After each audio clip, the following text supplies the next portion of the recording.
Your 20s are a trap. Here's the map. Welcome to the most confusing, exciting, and pressure-filled decade of your life.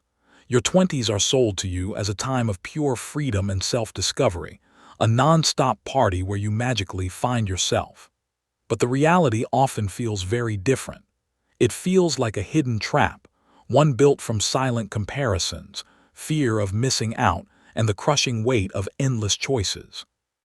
You look around and see highlight reels of success, while you might be struggling with a job that feels meaningless, a bank account that's always low, or a deep uncertainty about who you're even supposed to become.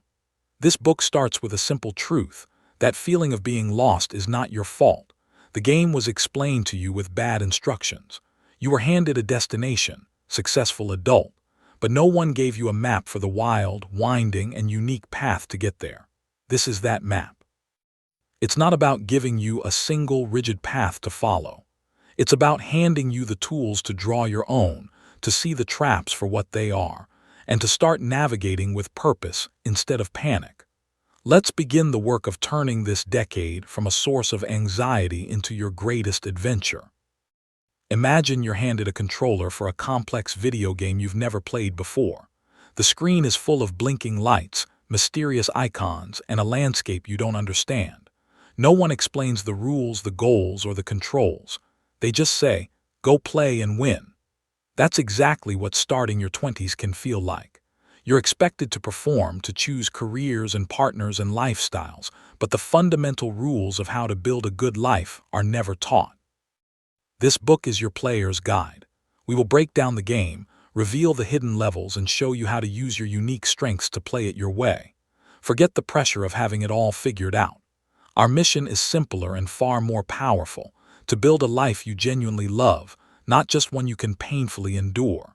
We are going to replace confusion with clarity and fear with forward motion. Your journey to a more intentional and exciting life starts right here, right now. Chapter 1: The Comparison Maze. Leo stared at his phone screen, his breakfast growing cold. Another friend from college was announcing their dream job in a big city. Scrolling down, another was getting married on a beautiful beach. He closed the app and looked around his quiet, messy apartment, his own dream job feeling more like a boring dead end. This daily scroll through everyone else's victories had become a painful routine, a constant whisper that he was falling behind. He didn't know it yet, but Leo was stuck in the most common trap of them all: the comparison maze. He was using other people's highlight reels to measure the value of his own behind-the-scenes struggle. Every like and comment on someone else's life felt like a tiny verdict on his own. The truth he was missing is absolutely crucial. Comparison will always steal your joy. You cannot run your unique race while constantly looking sideways at someone else's lane. Their path, their speed, and their destination have nothing to do with yours. The first step to freedom is to see the maze for what it is: a clever illusion designed to make you feel lost. The moment Leo put his phone in another room for a full Saturday, something small but significant shifted. He finally finished a short story he'd been writing in secret. It wasn't perfect, but it was his. He went for a long walk without posting a picture of it. He called his sister and had a real, laughing conversation without distraction. In that quiet space, away from the noise of everyone else's life, he could finally hear his own thoughts. He realized his envy about his friend's marketing job was actually a clue. He loved the creative part of their work, not the corporate part. Your feelings of jealousy are not enemies. They are actually useful messengers. They are pointing towards something you might want for yourself, but in a twisted, unhelpful way. Your job is not to beat yourself up for feeling jealous. Your job is to gently unpack that feeling and ask, what does this tell me about what I might value? Maybe it's freedom, or creativity, or recognition. Then you can start pursuing that value in your own authentic way, not in a copycat version of theirs. Breaking free from the comparison trap requires a conscious act of redirection. You must train your brain to look inward for validation instead of outward for benchmarks. Start a simple win list at the end of each day. Write down 3 things you did that moved your own life forward, no matter how small. Did you cook a healthy meal? That's a win for future you. Did you send one intimidating email? That's a win for courage. This practice reprograms your focus from "what are they doing?" to "what am I building?" It celebrates your progress on your own map. Next, curate your digital environment with the same care you would a physical space. Mute or unfollow accounts that consistently make you feel inadequate or anxious. You would not keep a toxic friend who constantly bragged and made you feel small, so why let a social media account do the same? Fill your feed instead with inspiration, education, and accounts that celebrate ordinary progress. Remember, the people you compare yourself to are comparing themselves to someone else too. They are likely looking at your life and seeing something they feel they lack. The perfect influencer worries about engagement numbers. The friend with the dream job might be drowning in stress. Everyone is fighting a battle you know nothing about. When you understand this, compassion replaces competition. Your energy is freed from the exhausting game of measuring up. That energy is precious fuel you can now pour into your own real life, your own real goals, and your own real happiness. The maze loses its power when you stop running through it and instead decide to build a garden of your own. Today, choose one small action that is purely for you and your growth, and do it without telling a soul. Let that private victory be your first step out of the maze and onto your own open road. Chapter 2: The Follow Your Passion Pressure Cooker. Maya felt a knot in her stomach every time someone asked, "So, what's your passion?"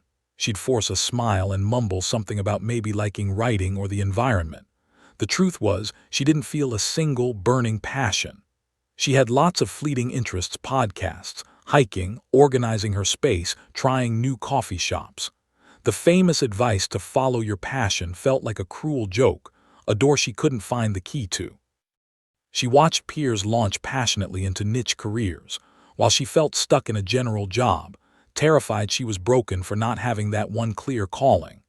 Maya didn't know she was caught in the passion pressure cooker, a trap where the search for one perfect thing paralyzes you from exploring the many good things. The myth of a single, pre-existing passion waiting to be discovered is misleading for most people. For the majority, passion is not something you find like a hidden treasure. It is something you build, like a fire, through consistent action and skill development. The shift for Maya began not with a grand discovery, but with a simple permission slip she gave herself to just be curious. She stopped asking the heavy question, "What is my passion?" and started asking the lighter, more playful one, "What seems kind of interesting right now?" She signed up for a one-evening local history walking tour just because the flyer looked cool. She borrowed a friend's camera and messed around with taking photos of textures in the city. She wasn't passionate about history or photography, but she was curious, and curiosity is the secret gateway. Following curiosity feels like low-pressure exploration. Following passion feels like a high-stakes test you're scared to fail. When you follow curiosity, you collect data about yourself. You learn what you enjoy doing, what makes time fly, and what you find tedious. This data is infinitely more valuable than waiting for a lightning bolt of passion to strike. Passion is most often the result of mastery, not its cause. Think about a video game. You don't start out passionate about it. You start out curious or interested. As you play, you get a little better. You level up, unlock new skills, and overcome challenges. That feeling of competence and growth is what fuels the passion to keep playing. Your career and hobbies work the same way. You start with something that seems interesting enough to try. You commit to getting decent at it. As you build skill and see your own progress, you start to feel effective and engaged. That feeling of engagement is the spark that can grow into a flame of passion. So, the practical task is not to find your passion. It is to choose a useful or interesting problem and build skills around it. Focus on becoming a person who is good at things, and passion will often follow closely behind. Let's apply this right now. Take out a piece of paper and draw 3 columns. In the first column, list 5 things you are even slightly curious about. It can be anything: baking, coding, podcasting, gardening, learning a language, understanding investing. No judgment allowed. In the second column next to each, write the smallest possible first step you could take. For baking, it's watch one YouTube tutorial on how to make bread. For a language, it's download Duolingo and do one lesson. The step must be so small it feels impossible to fail. In the third column, schedule that tiny step for this week. This is not about committing your life to anything. This is about becoming an explorer of your own potential. By the end of this month, you will have collected real-world data on what actually interests you, not what you think should interest you. You are moving from passive confusion to active discovery. Maya's story didn't end with her becoming a famous historian or photographer. Her curiosity about local history led her to volunteer at a community archive, where she used her natural talent for organizing things. She found herself passionate about preserving stories, a theme she could now apply in many ways. Her fire was built, not found. Your path will be uniquely yours, assembled from the bits of curiosity you follow and the skills you develop along the way. Your passion might not be a single job title. It might be a combination of themes, like solving puzzles, helping people grow, or building beautiful systems that you can express in different jobs and projects. Release the pressure to find the one thing. Embrace the excitement of trying many things. Your curiosity is your compass. Start following it today, one tiny no-pressure step at a time, and watch as your own unique passion slowly comes into view, built by your own hands. Chapter 3. The Hustle Culture Illusion. Alex wore his exhaustion like a badge of honor. "I'm so busy," he'd sigh with a hint of pride. He worked late, side-hustled on weekends, and his phone was a constant command center of tasks. He believed the hustle culture mantra, that non-stop work was the only path to success. But inside, he felt drained, anxious, and strangely empty. His friendships were texts he forgot to answer. His hobbies were a distant memory. He was running on a treadmill, sweating profusely, but going nowhere he truly cared about. Alex was living inside the hustle culture illusion, the belief that your worth is equal to your busyness. This trap glorifies burnout as a sign of dedication, confusing motion for progress. It sells you a story that if you're not grinding 24/7, someone else is, and they will win. But this is a race to nowhere, a surefire way to destroy your health, creativity, and joy long before you reach any meaningful finish line. The breaking point came during a video call with his parents. He was multitasking, half listening while answering emails. His mom asked softly, "Are you okay? You look so tired." In that moment, he saw the concern in her eyes, not admiration. He realized his hustle wasn't impressing anyone who truly loved him, it was worrying them. He thought about the friend's birthday he'd missed, the book he hadn't read in a year, the constant low-grade panic in his chest. This wasn't success, it was sustained survival mode. The crucial insight here is that rest is not the reward for hard work. Rest is a required part of the work cycle. Your brain solves problems, makes connections, and sparks creativity when it is at rest, on a walk, in the shower, while sleeping. Constant busyness smothers that creative fire. You cannot hear your own best ideas in a noisy, frantic mind. Escaping the hustle trap means shifting from being busy to being effective. Being busy means your time is full. Being effective means your actions have real impact. Start by conducting a simple audit. For 3 days, write down how you spend every hour. You will likely find huge leakage of time, mindless scrolling, unstructured work that expands to fill time, or tasks that feel productive but don't actually move your main goals. The goal is not to fill these gaps with more work. The goal is to identify them and reclaim them for focused work or genuine rest. Next, embrace the power of deep work blocks.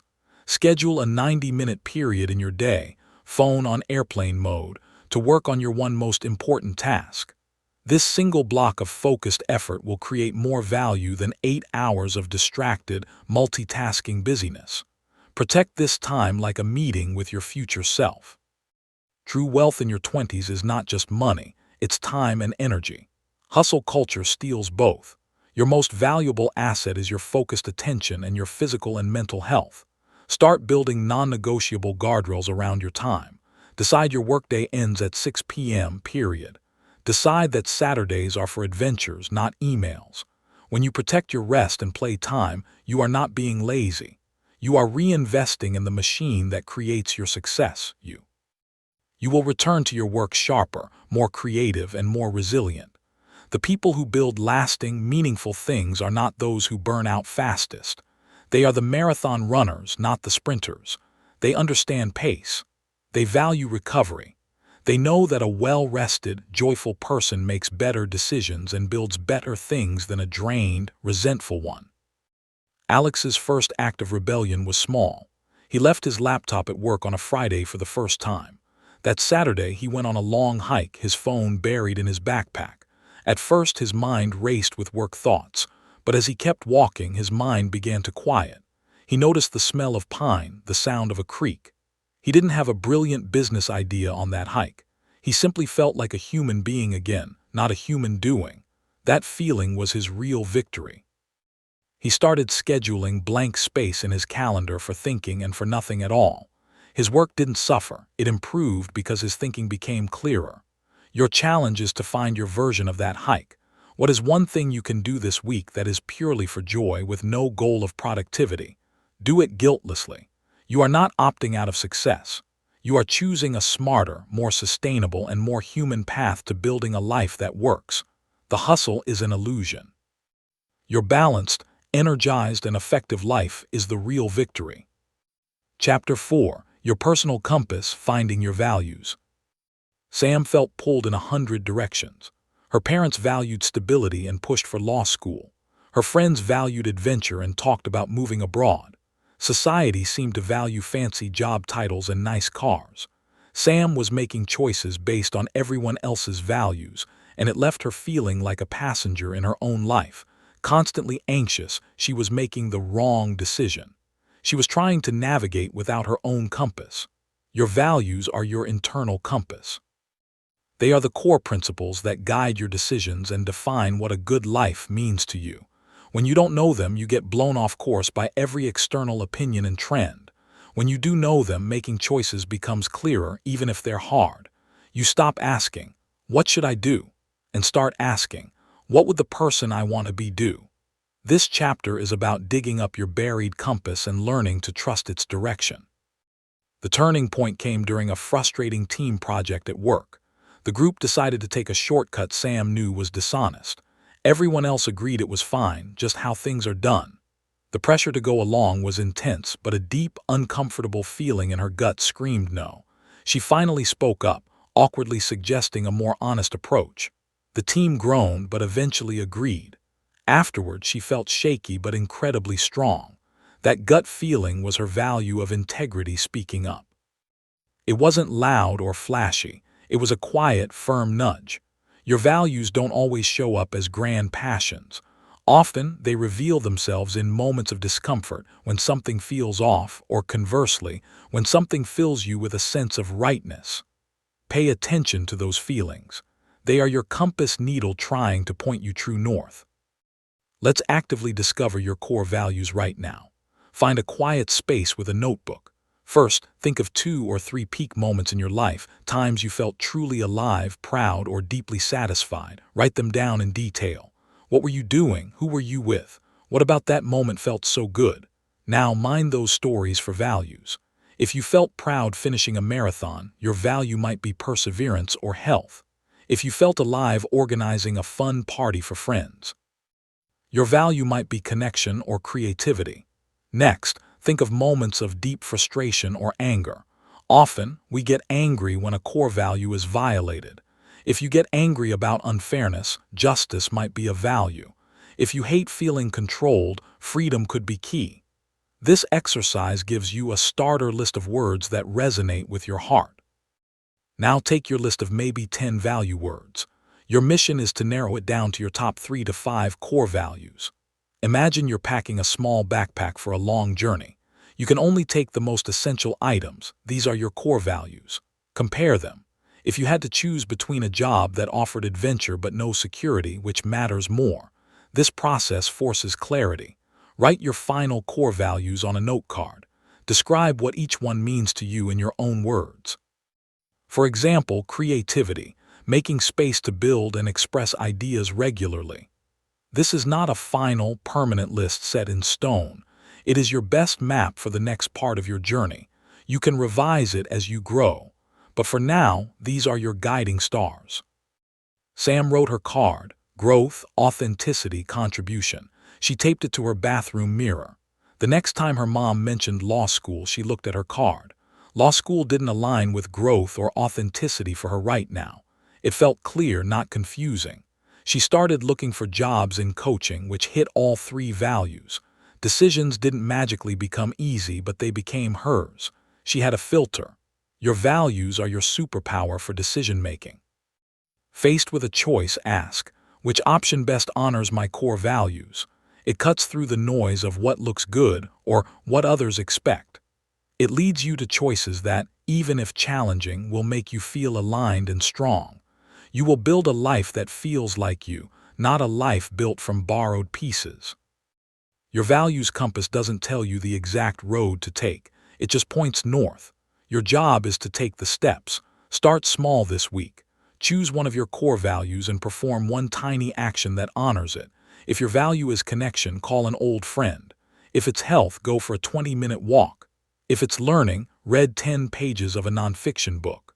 These small acts of alignment are like calibrating your compass. They build the muscle of listening to yourself. Soon, you won't need to look at the note card. You'll feel the right direction in your gut, a sense of calm certainty amidst the chaos of your 20s. You are no longer a passenger. You have the map and the compass. You are now the captain, ready to steer your ship toward a horizon you chose for yourself. Chapter 5: Skill Stacking, Your Secret Superpower. Jenna looked at job postings with a sinking heart. Everyone asked for a specialist, a marketing genius, a coding wizard, a finance expert. She was good at a lot of things, but a master of none. She felt hopelessly average, left behind in a world that seemed to reward only deep, narrow expertise. What Jenna didn't realize is that her jack-of-all-trades profile was actually her secret weapon waiting to be unlocked. This is the power of skill stacking. You don't have to be the best in the world at one thing. You can become uniquely valuable by combining a set of good to great skills that rarely come together in one person. Think of it like a superhero team-up. Individually, each skill is useful. Combined, they make you powerful and hard to replace. Your weird mix of abilities is not a flaw, it's your signature advantage. Imagine two people. Person A is a 9-10 at graphic design. Person B is a 7-10 at graphic design, a 7-10 at copywriting, and a 7-10 at understanding basic website analytics. In a large corporation, they might hire Person A for a pure design role. But in the real, messy world of small businesses, startups, and creative projects, who is more valuable? Person B can design a good social media graphic, write the compelling caption that goes with it, and understand which posts perform best. They can see the whole picture. Person B is the skill stacker. They solve more of the problem. Your goal is to become Person B in your chosen arena. Stop lamenting that you're not the absolute best. Start strategically combining the useful skills you already have and adding new, complementary ones. This creates a moat around your value that is uniquely yours. Let's build your first skill stack. Grab your notebook again, make 3 lists. List 1: skills I already have. Think broadly: organizing events, making people feel comfortable, analyzing data, writing clearly, fixing tech issues, cooking for a crowd. No skill is too small. List 2: interests or problems I care about. This could be sustainable fashion, mental health awareness, helping local businesses, or making science fun. List 3: skills I'm curious about learning. Look at lists 1 and 2 for clues. If you care about local businesses, list 2, and are good at talking to people, list 1. Maybe you're curious about sales or social media marketing, list 3. Now look for combinations. Could writing plus basic psychology plus social media make you a great content creator for wellness apps? Could organizing plus caring about community plus event planning make you perfect for nonprofit work? Your stack is emerging. Jenna did this exercise. Her lists revealed she was good at research, had a calm demeanor that put people at ease, and loved fitness. She was curious about basic nutrition and social media. She saw a stack: research plus calm communication plus fitness interest plus nutrition curiosity. She started a simple Instagram account sharing well-researched, myth-busting fitness tips in a calm, non-judgmental voice. She wasn't the world's best trainer, dietitian, or influencer, but her combination of skills filled a gap for people overwhelmed by aggressive, confusing fitness advice. Within months, a local gym noticed and offered her a job creating their client education content. She became uniquely valuable by being a bridge between different worlds. Your skill stack makes you adaptable, and adaptability is the ultimate career safety net in a changing world. You are not tied to one single title or industry. You are a portfolio of abilities that can be mixed and matched for different opportunities. Start building your stack today by dedicating 30 minutes, 3 times a week, to learning one of your curious about skills. Use free online courses, YouTube tutorials, or library books. The key is consistent, small bets on your own growth. Don't learn in a vacuum. Immediately look for a tiny project to apply it, even if it's just for yourself. Build a simple spreadsheet to track your budget. Design a flyer for a friend's party. Write a short blog post explaining something you just learned. Application turns knowledge into a real, stackable skill. Forget the pressure to find your one thing. You are not a single-note instrument. You are a whole band. Your unique sound comes from the blend of drums, guitar, and vocals you bring together. The world needs more versatile problem solvers, more connectors of ideas, more people who can see across boundaries. Your mixed background, your diverse interests, and your willingness to learn are not liabilities. They are the raw materials for building a career and life that no one else can copy. Start stacking your skills with intention. Combine them boldly. Offer your unique combination to the world. You are not average. You are original, and in a world of specialists, an original stacker is a rare and powerful force. Your superpower has been inside you all along, waiting to be assembled. Chapter 6. Money, your tool for freedom, not just survival. Riley opened their bank app and immediately felt a wave of dread. The number was too low, as always. Money felt like a scary, confusing monster they could never tame. It meant stress, saying no to friends, and a constant fear of some unexpected bill. Their only strategy was to spend as little as possible and hope nothing broke. Riley was stuck seeing money as purely for survival, a source of fear and limitation. This chapter flips that script completely. Money is not the monster. Money is a tool. Just like a hammer can build a house or a paintbrush can create art, money is a neutral tool for building the life you want. When you see it as a tool, you stop being afraid of it and start learning how to use it. Your goal is not to become a greedy Scrooge. Your goal is to earn enough of this tool to buy yourself the most precious things: options, time, and peace of mind. The shift began when Riley's car tire blew out. The repair cost $200 they didn't have. They had to put it on a high-interest credit card, and the anxiety of that debt hung over them for months. In that moment, Riley realized their real problem wasn't their income. It was that they had no plan. They were reacting to money, not managing it. The first, most powerful step with money is not to make more of it. It is to tell the money you do have where to go. This is called a budget, but let's call it something more exciting: your freedom plan. A freedom plan is not about restriction. It's about giving every dollar a purpose before you spend it, so your money is working for your dreams, not disappearing on things you don't care about. It moves you from feeling out of control to being in command. Let's build your simple freedom plan right now. You don't need fancy apps. Grab your notebook. At the top of a page, write your take-home pay for the month. Now draw 4 boxes below it. Box 1, Future You 15%. This is for your emergency fund and future goals. Box 2, Life Essentials 50-60%. Rent, groceries, utilities, basic transportation. Box 3, Fun and Freedom 20-30%.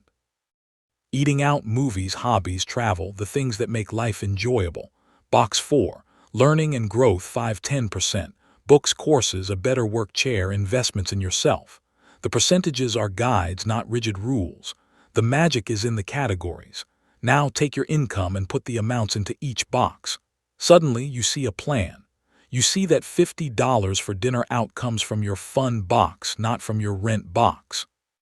You see that saving $100 is not a sacrifice.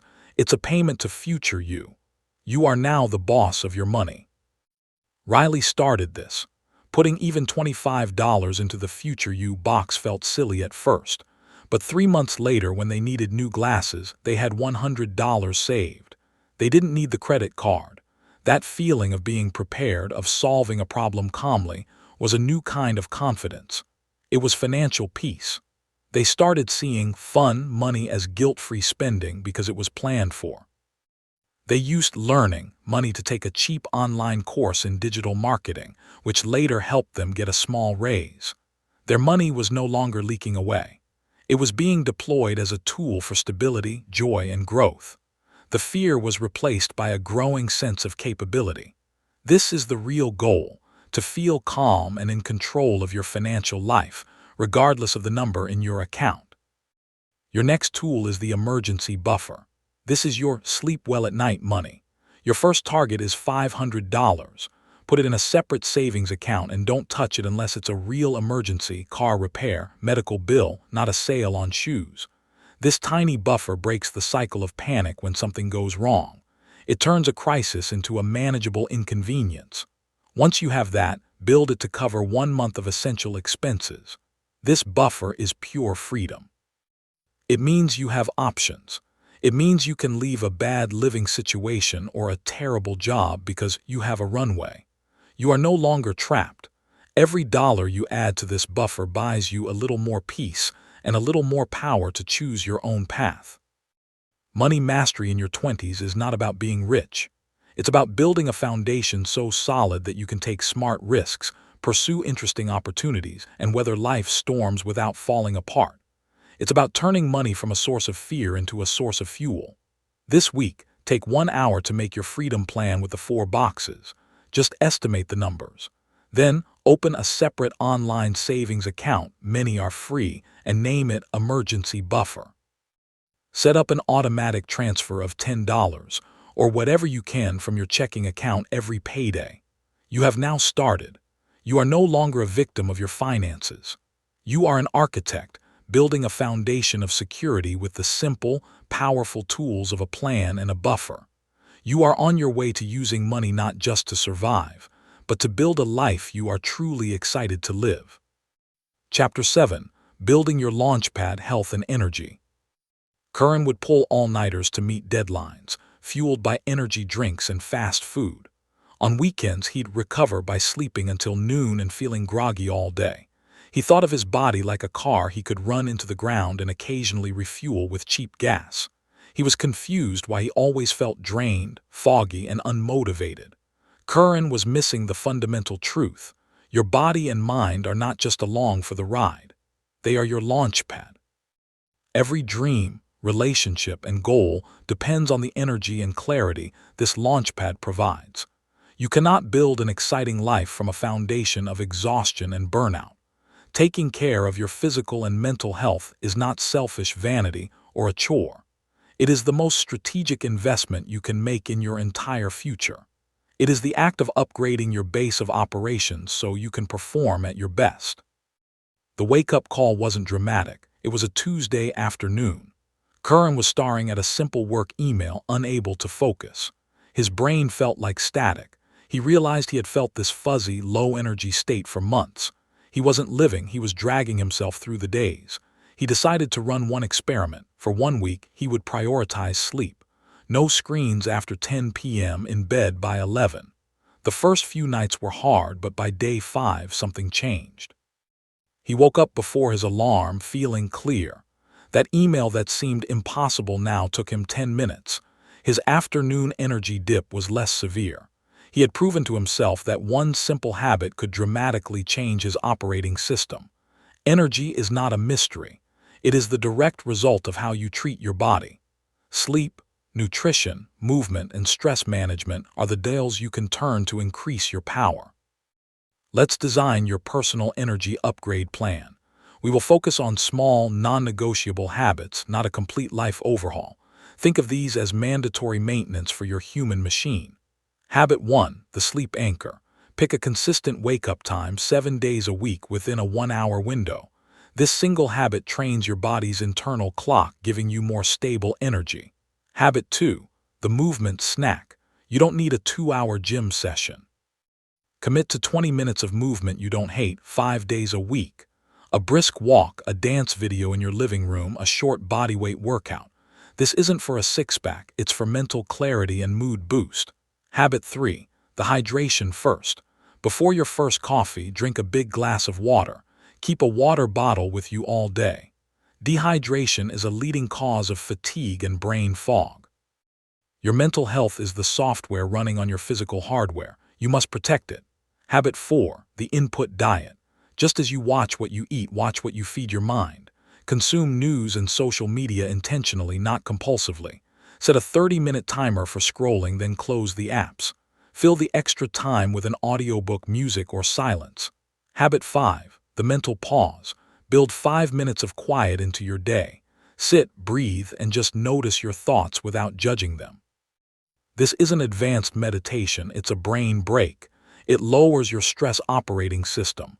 These 5 habits are your launchpad checklist. You do not need to be perfect. You just need to be consistent. When you do these things, you are sending a powerful message to yourself. I am valuable and I am worth maintaining. Curran's experiment expanded. After mastering sleep, he added a 20-minute walk each morning. He started packing a simple lunch instead of buying greasy takeout. The changes were small, but the compound effect was massive. Within a month, people asked if he'd gotten a haircut or was on vacation. He just looked healthier. More importantly, he felt capable. His old anxiety was lower. He had the energy to work on his side project after his day job. His launchpad was upgraded.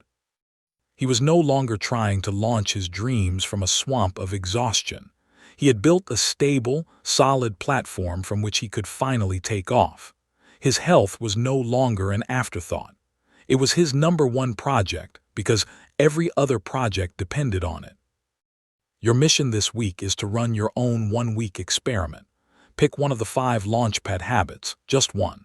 Commit to it with 90% consistency for 7 days. Track how you feel in a notes app. Do you have more energy, better focus, a slightly better mood?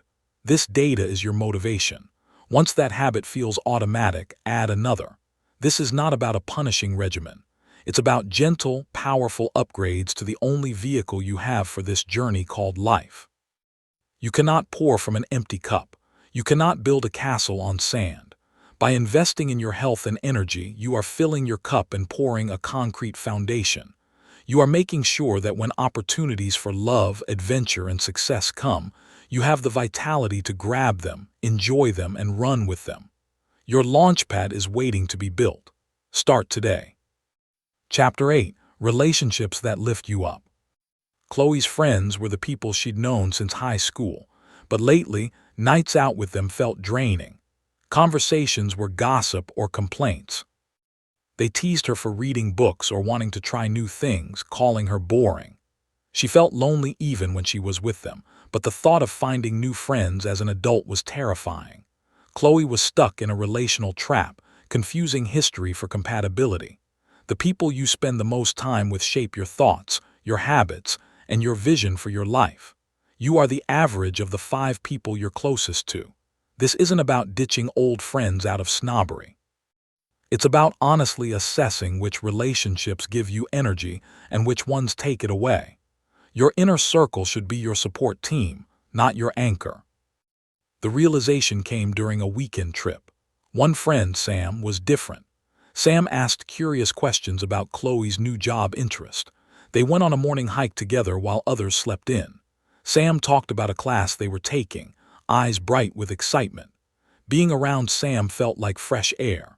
Driving home, Chloe felt a mix of joy from her time with Sam and dread about returning to the usual group chat's negativity. That feeling was her internal compass pointing her toward relationships that aligned with the person she was becoming. A lifting relationship makes you feel seen, challenged in a good way, and hopeful about life. A draining relationship leaves you feeling criticized, smaller, or anxious. Your job is to gently spend more time creating the first kind and setting boundaries with the second. Building your core crew is an active process, not a passive one. You must become a friend you would want to have. Start by practicing being a lifter. In your conversations, practice asking more questions than you answer. Practice celebrating other people's wins with genuine excitement. Be the person who remembers what matters to them and checks in. This positive energy attracts similar people. Next, you must dare to be interested. Your new friends are not going to knock on your door. You have to go where your people might be. Join a club, take a class in something you're curious about, volunteer for a cause you care about. Go with the goal of enjoying the activity, not just getting friends. Connection happens naturally around shared interests and values. It starts with a simple, "That was a great class, wasn't it?" Chloe started small. She signed up for a Thursday evening pottery class, something she'd always wanted to try. She was nervous, but she focused on the clay. She laughed with the person next to her over their lopsided bowls. A few weeks in, a group from class went for coffee. The conversation was easy, about art and travel and silly things. No one put anyone down. She made a conscious choice to say yes to these coffee invites and sometimes no to the old group's late-night bar trips. It wasn't a dramatic breakup. It was a gradual rebalancing of her time and energy toward people who made her feel more like herself. Her world began to expand, and with it, her confidence. The magic of lifting relationships is that they create a positive feedback loop.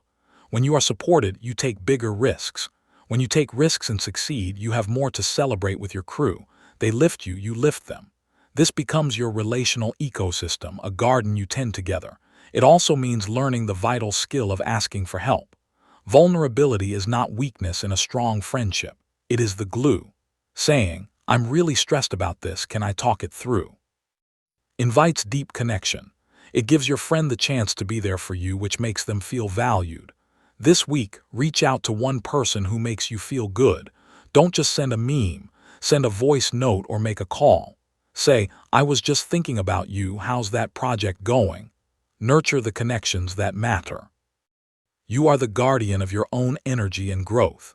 Your 20s are a time of massive change, and it's natural for some relationships to change too. It's okay to outgrow dynamics that no longer serve you. It's not disloyal to choose peace. Your core crew might be small, 2 or 3 incredible people is a wealth. Focus on depth, not breadth. These are the people you'll call when you get the big promotion, when your heart breaks, when you need to brainstorm a wild idea. Invest in them. Be reliable, be kind, be honest, and have the courage to seek out new connections that align with the person you are striving to become. The right people aren't just out there.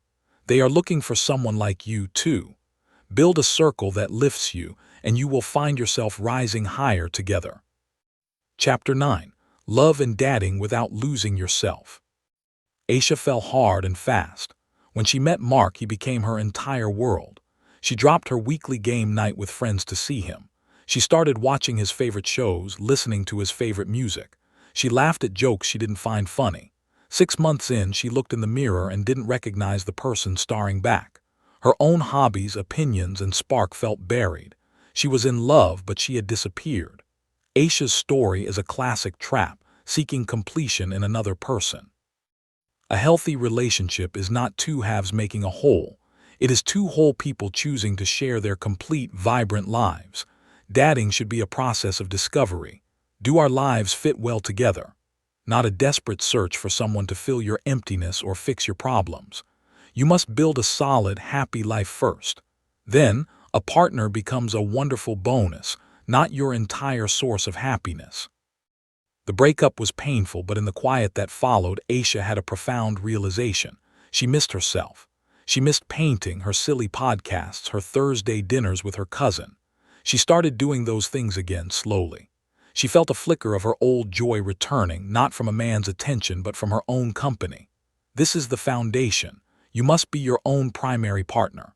You must learn to enjoy your own solitude, validate your own wins, and comfort yourself through tough times. When you are secure and happy on your own, you enter the dating world from a place of strength, not neediness. You are looking for someone who adds to your already good life, not someone you need to make your life good. This mindset changes everything. It turns dating from a high-stakes audition into a fun exploration. Let's set your dating compass with two powerful questions to ask yourself on any date. Question 1. Do I like myself when I'm with this person? Pay attention. Do you feel funnier, smarter, more relaxed? Or do you feel like you're pretending, shrinking yourself, or walking on eggshells? Your gut knows. Question 2.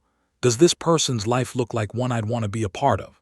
Look at their values, their relationship with friends and family, their habits, their ambitions.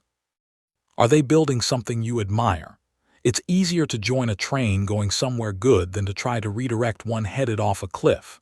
These questions keep you focused on compatibility and shared vision, not just butterflies and chemistry. Chemistry is important, but it's the spark.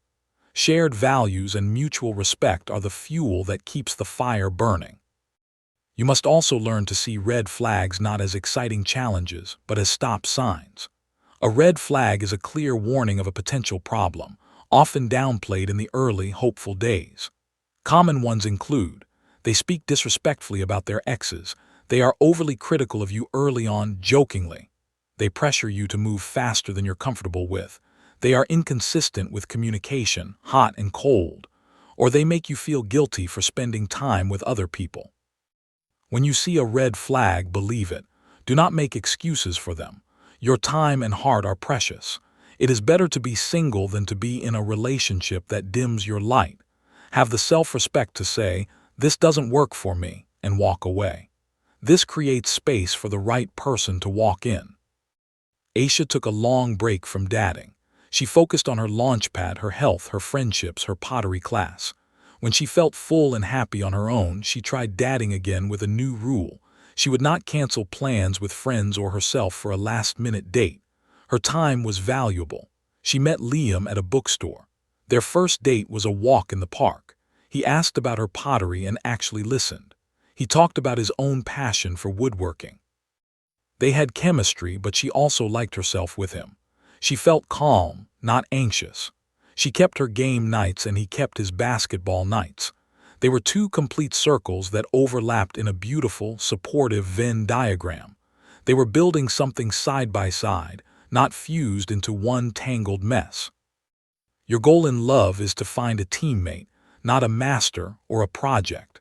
A true partner celebrates your independence while being your soft place to land. They encourage your dreams and you encourage theirs. This week, whether you're single or dating, do this.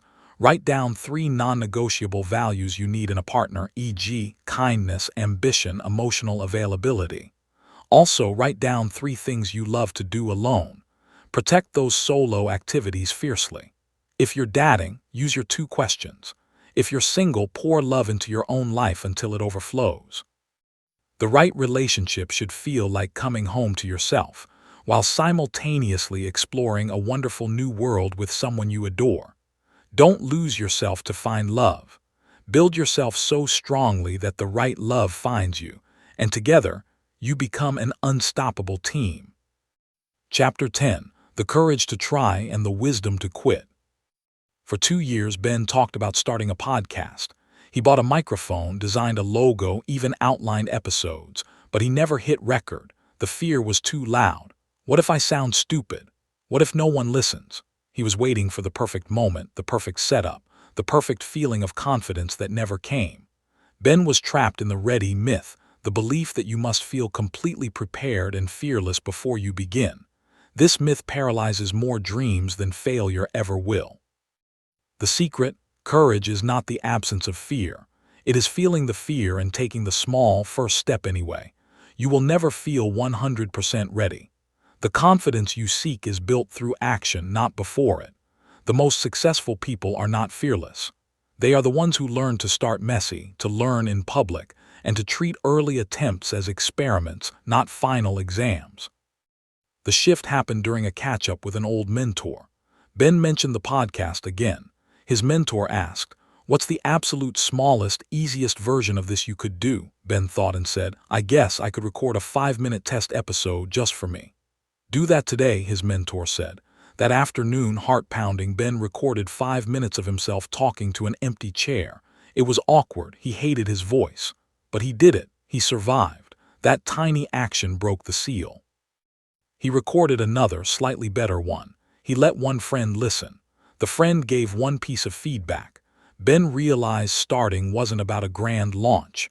It was about proving to himself he could do the thing. Your smallest possible step is your magic weapon. It bypasses the fear center in your brain because the step seems too harmless to be scary. But it creates momentum, and momentum builds courage. Now let's talk about the other side of the coin, the wisdom to quit. Society tells us winners never quit, which is terrible advice. It traps people in dead-end jobs, toxic relationships, and pointless projects out of sheer stubbornness. Smart quitting is a superpower. The key is knowing the difference between a hard phase and a dead end. A hard phase is difficult but aligned with your values and goals. You're learning, growing, and the struggle has meaning, like training for a marathon. A dead end is difficult and misaligned. It drains your energy, teaches you nothing new, and leads nowhere you want to go, like running on a treadmill that's going nowhere. Quitting a dead end is not failure. It is a strategic reallocation of your time and energy to a better path. It's saying, this experiment gave me data and the data says, stop. Ben launched his podcast. After 10 episodes, he had 7 loyal listeners. He enjoyed making it, but the work of promotion felt like a horrible slog. He realized he loved the conversation and the learning but hated the marketing. This was crucial data. He had a choice: push through the hard phase of marketing he despised, or quit the traditional podcast format. He chose to quit the format, not the goal. He pivoted to hosting small, live discussion groups on Zoom about the same topics. He found his energy and joy return immediately. He had used the failed podcast as a learning lab to discover what he truly loved. That is smart quitting. It's not giving up. It's changing direction based on new information.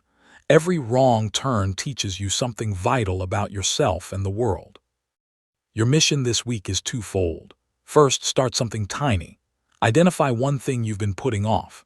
What is the smallest, least scary version of the first step? Do it within 24 hours. Record a 60-second voice memo. Write 100 words of that story. Research one class, don't sign up for it. Just take the micro step. Second, conduct a quit review. Look at one area of your life that feels draining, a commitment, a habit, a project. Ask, is this a hard phase or a dead end? If it's a dead end, what would quitting free you up to do? Give yourself permission to walk away gracefully. Quitting something that doesn't serve you is an act of self-respect. It makes room for the right things to enter. Life is not a single, straight path you must stubbornly march down. It is a vast forest with many trails. The courage to try is your machete, allowing you to cut into new territory. The wisdom to quit is your compass, telling you when a trail is leading you into a swamp so you can backtrack and choose another. Together, they make you a master navigator. You become agile, resilient, and unafraid of failure because you redefine failure as learning. You stop waiting for permission or perfect conditions. You start before you're ready, you learn as you go, and you have the guts to change course when needed. This is how you build a life of bold exploration, not one of cautious regret. Pick your tiny step. Start today. And remember, you are always free to choose a new direction. Chapter 11. Your digital environment. Emma would start her day by scrolling through Instagram in bed. She'd see perfect breakfasts, people at glamorous jobs, and friends who seemed to have more exciting lives. By the time she got up, she felt behind and inadequate before her day even began. Her phone was a constant companion during meals, while working, even when with friends. She felt busy and connected, but also distracted, anxious, and never quite present. Emma didn't realize her digital environment was as important as her physical one. What you allow into your mind through screens shapes your mood, your self-esteem, and your focus. You wouldn't live in a house full of toxic fumes and shouting, so why live in a digital space filled with comparison, outrage, and endless distraction? It's time to move from being a passive consumer to being the conscious architect of your digital world. The change began with a single drastic experiment, a Saturday digital detox. From Friday night to Sunday morning, Emma deleted all social media and entertainment apps from her phone. The first few hours were filled with phantom vibrations and the urge to reach for a screen that wasn't there. But then, something shifted.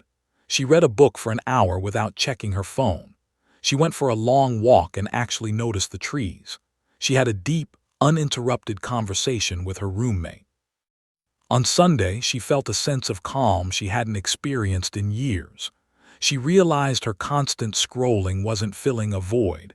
It was creating one, a void of presence, of quiet thought, of real connection. She had proven she could control her technology instead of letting it control her. Your first task is to clean your feed. Go through the social media accounts you follow. For each one, ask, does this account make me feel inspired, informed, or genuinely connected? Or does it make me feel jealous, angry, or inadequate? If it's the latter, mute or unfollow without guilt. You are not obligated to consume content that harms your peace. Actively seek out and follow accounts that align with your values and interests, artists, educators, positive creators, hobby communities. Turn your feed into a personal gallery of inspiration, not a hall of mirrors that distorts your self-worth. Next, turn notifications into invitations. Go into your phone settings and turn off all non-essential notifications, social media, news, most apps. Let your phone be a tool you use intentionally, not a slot machine constantly demanding your attention with dings and buzzes. Your most valuable asset in the modern world is not money. It is your focused attention. Every time you switch tasks to check a message or a like, it can take over 20 minutes for your brain to fully refocus. This attention fragmentation is why you can be busy online all day but accomplish nothing meaningful. Protect your attention with rituals. Designate specific times to check email and social media, e.g., 11 a.m. and 4 p.m., not all day long. Use website blockers during work hours if needed. Create phone-free zones in your life. The dinner table, your bed, the first hour of your morning. This isn't about missing out. It's about claiming back your brain's capacity for deep thought, creativity, and real-life engagement. Your undistracted attention is your superpower for building your real-world life. Emma didn't quit the internet. She redesigned it. She reinstalled her apps but with strict boundaries. She used a free app to limit her social media use to 30 minutes a day. She turned her phone to grayscale mode, which made it less visually addictive. She started using the internet with purpose. To learn a skill via YouTube tutorials, to listen to educational podcasts on walks, to video call her family back home. Her digital world became a library and a tool, not a bottomless pit of distraction. Her anxiety lowered. Her focus at work improved. She found she had more time and mental space for the hobbies she'd neglected. She was no longer a puppet to her phone's demands. She was the operator. Your digital environment should serve your life, not run it. This week, conduct a digital audit. Delete 2 apps you don't truly need. Unfollow, mute 10 accounts that make you feel bad. Schedule 2 30-minute appointment blocks for checking social media and stick to them. Try putting your phone in another room while you eat one meal or read before bed. Notice how you feel. The goal is not to live in a cave, but to use the incredible power of the internet with intention. You get to choose what you let in. Choose things that uplift you, educate you, and connect you meaningfully. Reclaim your attention. Protect your peace. Build a digital space that feels light, empowering, and truly yours. Your mind is your kingdom. Guard the gates. Chapter 12. The Confidence Loop. Omar would sit in meetings, his good idea stuck in his throat. He'd watch others say similar things and get praised. He believed confidence was something you were born with, a magical quality he simply lacked. He waited to feel confident before he spoke up, applied for a better job, or asked someone out. He was waiting for a feeling that would never come because he had the equation backwards. Omar was missing the confidence loop. Confidence does not come before action. True, lasting confidence is the result of action. It is built by taking small, brave steps, surviving them, and then taking slightly bigger ones. It's a loop. Action, proof, belief, more action. You don't need to feel like a lion to start. You just need to act with a tiny bit of courage. The feeling of being a lion comes later, after you've already been brave. The loop started for Omar in the smallest way. In a weekly team meeting, he set a micro goal to say one thing. His heart raced as he forced out, "I agree, and maybe we could also check the data from last quarter." It was a simple sentence. No one reacted strongly, but they nodded. He did it. He survived. That was the action. The proof was that the world didn't end and his contribution was fine. Later, he felt a small ping of pride.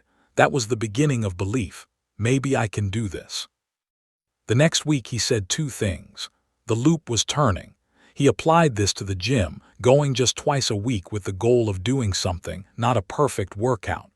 Each time he went, he added another piece of proof to his collection. I am someone who follows through. His belief in himself grew, not from positive affirmations, but from a stack of real evidence he created himself. Let's build your confidence loop today. Your task is to collect proof points. Think of these as data entries in the ledger of what I am capable of. They must be tiny and specific. Your first proof point should be so easy it's almost silly. Examples: ask a question in a store. Email a teacher or mentor with one specific question. Post a work question in a professional online forum. Compliment a stranger's hat. The content doesn't matter. The act of doing something slightly outside your comfort zone is what matters. Immediately after you do it, write it down in a proof journal. Literally write, "Today, I asked for a different seat at the cafe." Proof: I can advocate for a small preference. This journal becomes your most valuable asset. On days you feel like a fraud, you read it and see the cold, hard proof of your own courage. Your inner voice is the narrator of your life. If it's constantly criticizing you, you will feel small. You must learn to talk to yourself like a supportive friend. Listen to your self-talk. Would you say those harsh things to your best friend who was trying their best? Probably not. When you catch yourself in negative self-talk, "I'm such an idiot for messing up," pause. Literally say out loud or in your head, "Okay, that's unhelpful. Let's try again." Reframe it with kindness and objectivity. "I made a mistake. That's human. What's one thing I can learn from it?" This isn't about lying to yourself. It's about being fair and constructive. A supportive inner coach doesn't scream at you for missing a shot. They say, "Next one. You've got this." Your brain believes what you tell it repeatedly. Feed it proof and kindness, not doubt and fear. Omar's proof journal grew. Asked for feedback on my project. Started a conversation with the new person at work. Ran for 10 minutes without stopping. Each entry was a brick in a new foundation of self-trust. 6 months later, a promotion opportunity opened up. The old Omar would have thought, "I'm not ready." The new Omar looked at his journal, saw the proof of his contributions and growth, and thought, "I've done harder things. I can try." He applied. He didn't get the promotion, but he was asked to lead a small new project, a huge vote of confidence. The loop had propelled him forward. His confidence was no longer a wish. It was a muscle he had built, rep by tiny rep. Stop waiting to feel ready. Start before you feel confident. Your mission is to complete 3 proof point actions this week. Make them tiny, make them specific, record each one. Watch as your collection of proof begins to outweigh your old doubts. Confidence is not a personality trait you're missing. It is a habit you build. It is the quiet knowledge earned through action that you can handle what comes your way. You become confident by being courageous, not the other way around. Start the loop. Take the tiniest step. Collect your proof. Be kind to yourself in the process. You are building the unshakable belief that you are capable, one small, brave action at a time. The confident person you want to be is already inside you, waiting for you to take the first step and let them out. Chapter 13. Dealing with the "what if I'm wrong" monster. Zara had a choice: stay in her stable, okay job, or take a leap to a smaller company in a field she was passionate about. The leap option was exciting, but it was also terrifying. Every night the "what if I'm wrong" monster would whisper in her ear. What if you fail? What if you hate it? What if you look stupid? This monster thrives on uncertainty and uses your imagination against you, painting vivid pictures of worst-case scenarios. It paralyzes you, making the safe but unfulfilling choice seem like the only smart one. But here is the liberating truth. You will be wrong. You will make mistakes. It is not a possibility to avoid. It is a guaranteed part of being human and trying new things. The goal is not to never be wrong. The goal is to make your mistakes informative, not catastrophic, and to build a life flexible enough to handle them. Zara decided to dissect the monster. She took a notebook and wrote down the monster's loudest fears. I'll fail and be broke. I'll embarrass myself. I'll ruin my career. Then she challenged each one with a simple question. And then what? I'll fail and be broke. And then what? I'd have to move in with my parents for a bit to save money. And then what? I'd find another job, probably using the experience I just gained. She realized the worst-case scenario wasn't a life-ending tragedy. It was a temporary setback, a plot twist. She also asked, what's the cost of being right and staying? The cost was another year of feeling stagnant, another year of wondering what if. Suddenly, the risk of being wrong felt smaller than the guarantee of regret. This exercise shrinks the monster down to a manageable size. It replaces scary feelings with logical, practical steps. You must build flexibility into your life map. A rigid plan shatters at the first mistake. A flexible plan bends and adapts. This is why your emergency buffer from Chapter 6 is so crucial. It gives you room to be wrong without a total disaster. Think of your decisions not as final destinations, but as experiments. You are a scientist running a test on your own life. The hypothesis is, will I enjoy and succeed in this new role? You run the experiment for a set time, e.g., 1 year. You collect data. Do I feel energized? Am I learning? Is this aligning with my values? At the end of the experiment, you analyze the data. The experiment can't fail. It can only give you a clear result. This works for me. Or this doesn't work for me, and here's what I learned. This mindset turns fear into curiosity. Your plan B and C and D should not be seen as embarrassing backup plans, but as a portfolio of options you are actively cultivating. While working her stable job, Zara started building her plan B. She took an online course related to the new field. She connected with 3 people who worked in it for informational interviews. She built a small project in her spare time to add to her portfolio. Her plan B was go back to my old job. It was, I now have new skills, a new network, and a tangible project to show, which opens different doors. This active building made the leap feel less like a freefall and more like a targeted jump to a nearby ledge she had already scouted. You are never trapped when you have multiple skills and a network to rely on. Zara took the job. The first month was incredibly hard, new systems, new people, imposter syndrome. The monster came back, see, you were wrong, but she remembered her experiment frame. She gave herself 6 months to collect data. By month 4, she had a small win. A project she led got great feedback. The data was coming in. I am learning rapidly. The work feels meaningful. My values of growth and contribution are being met.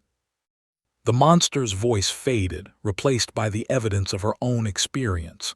A year later, she wasn't right about everything. Some parts of the job she didn't like. But she was thrilled she took the risk. She had data, new skills, and 0 regret. The wrong parts just clarified what she wanted next. Your what if I'm wrong monster is a scared part of you trying to keep you safe. Thank it for its concern, then gently tell it you've got this. This week, face one of your monsters. Write down its biggest fear about a decision you're pondering. Play the and then what game until you reach a manageable endpoint. Then, write down the real cost of not taking the chance.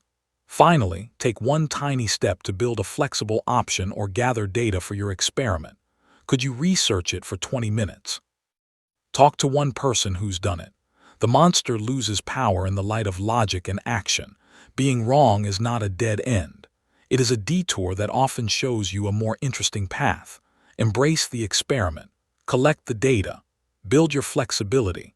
You are not a brittle statue that will break with one wrong move. You are a resilient adventurer, learning the terrain with every step you take. Chapter 14. Creating Your Own Luck. Leo watched a former classmate, Mia, get lucky. Mia landed a great job because she knew someone. She traveled to cool places because she found a cheap flight. Leo thought luck was a random lightning strike that happened to other people. He didn't see the hidden system behind it. Luck is not a magical force.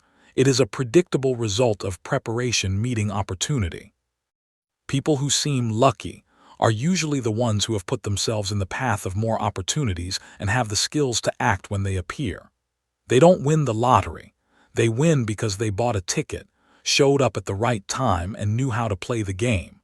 You can't control the opportunity, but you can control your preparation and your position. This chapter is about building your own luck factory.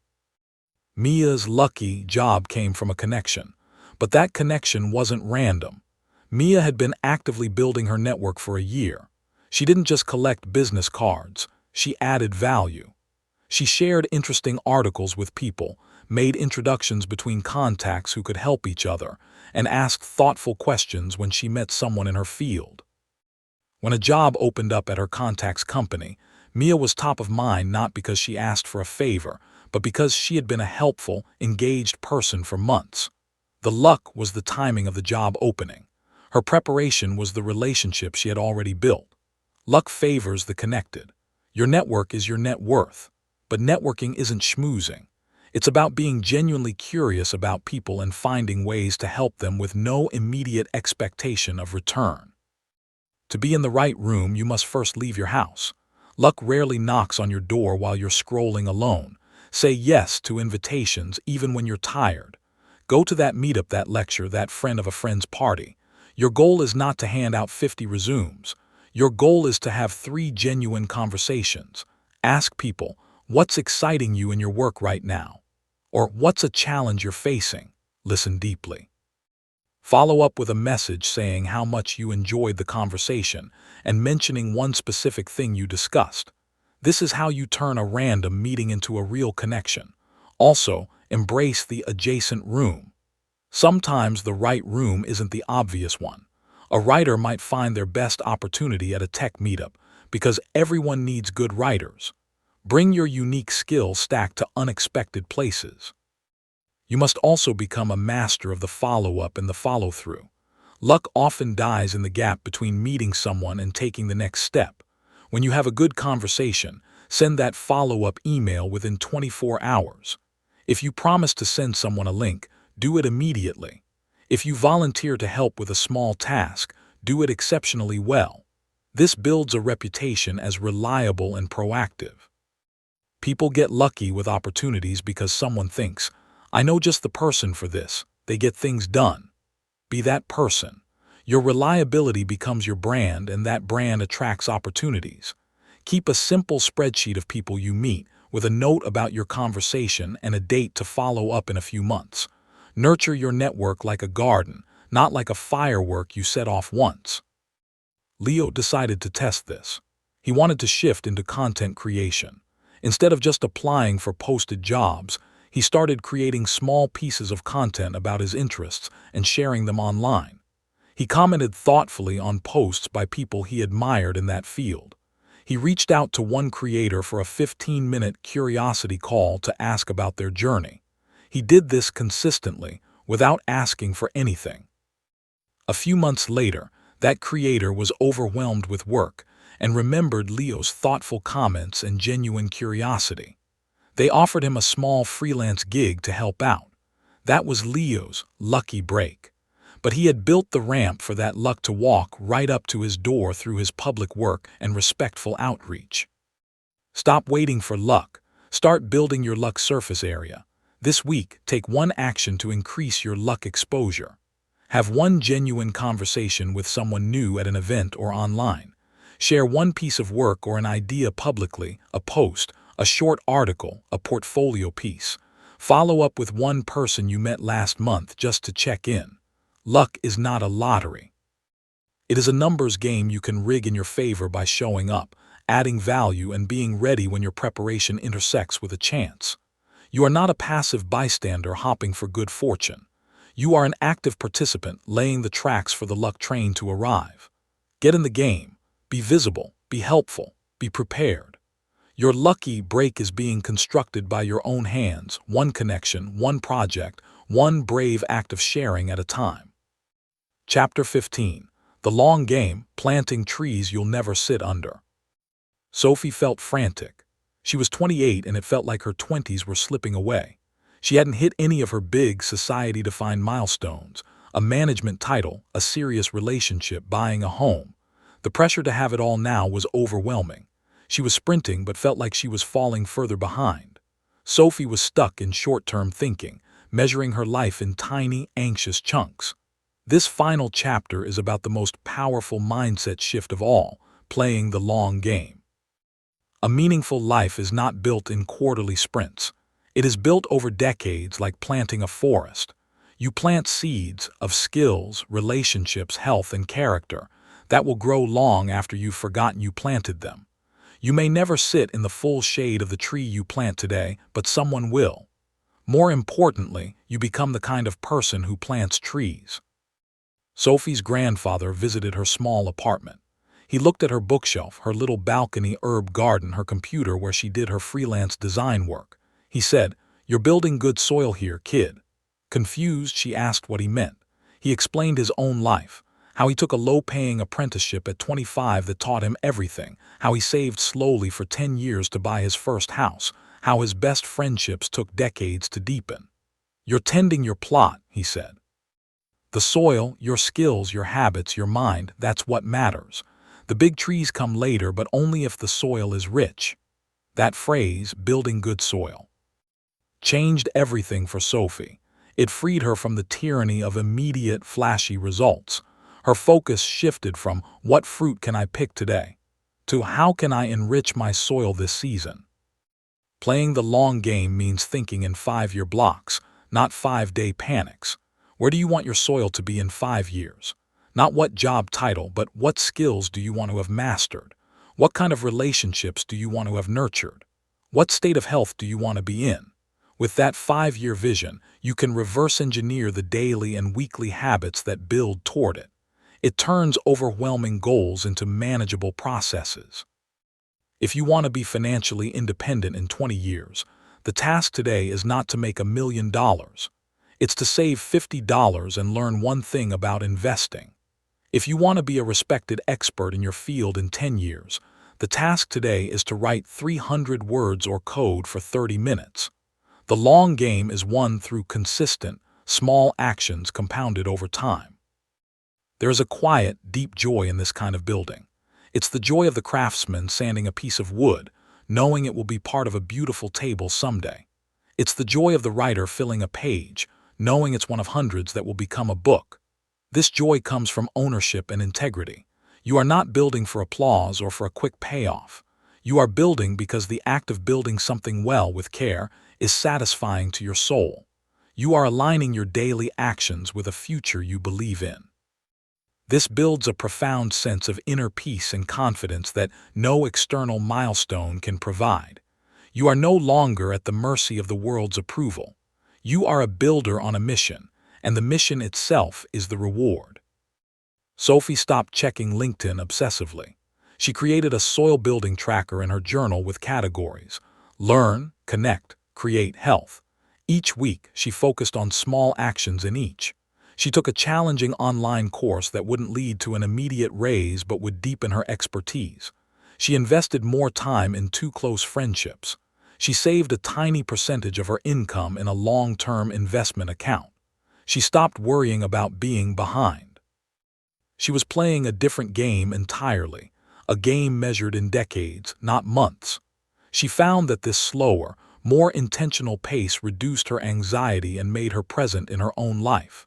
She was finally enjoying the planting, not just starving for the harvest. Your future self is watching you right now through the lens of time. What do you want them to see you doing? Do you want them to see you scrolling in panic, chasing quick fixes? Or do you want them to see you patiently tending your soil, planting seeds with faith in the future? This week, write a letter to your 80-year-old self. Describe the life you hope they lived, not the stuff they have, but the person they became, the love they shared, the contributions they made. Then ask, what can I do today, this week, that future me will thank me for? Maybe it's a difficult conversation that clears the air. Maybe it's a 30-minute learning session. Maybe it's a deposit into your emergency fund. That action is you planting a tree. You are building a legacy with your daily choices. The long game is the only game that truly matters. Start planting your forest today. Conclusion. Look how far you've come. You started this journey seeing your 20s as a confusing trap, full of pressure and hidden pitfalls. Now you hold in your hand something powerful, a map you drew yourself. You've learned to spot the illusions, the comparison maze, the passion pressure cooker, the hustle culture lie. You've gathered your tools, your values compass, your skill stack, your financial freedom plan, your fortified launchpad of health. You've learned to navigate the terrain of relationships and love without losing yourself, to start before you're ready, and to quit what doesn't serve you. You've seen that luck can be built and that the most meaningful life is played as a long, patient game. The trap has been disarmed. What remains is not a single, prescribed path, but an open field of possibility, and you are now the skilled explorer equipped to cross it. This is not the end of your journey, it is the real beginning. Your 20s are no longer a trap to escape, but an adventure to embark upon with eyes wide open. You will still have doubts and face challenges, that's part of being alive. But now you won't face them with panic and confusion. You'll face them with your map, your tools, and the growing confidence of someone who knows how to find their way. Come back to these pages when you need to recalibrate. Use the toolkit. Remember the stories. Most importantly, remember that you are the map maker. The path is yours to draw, one brave, intentional step at a time. Go build a life you don't need a vacation from. Go build a life you love deeply and truly from the inside out. Your great adventure starts now.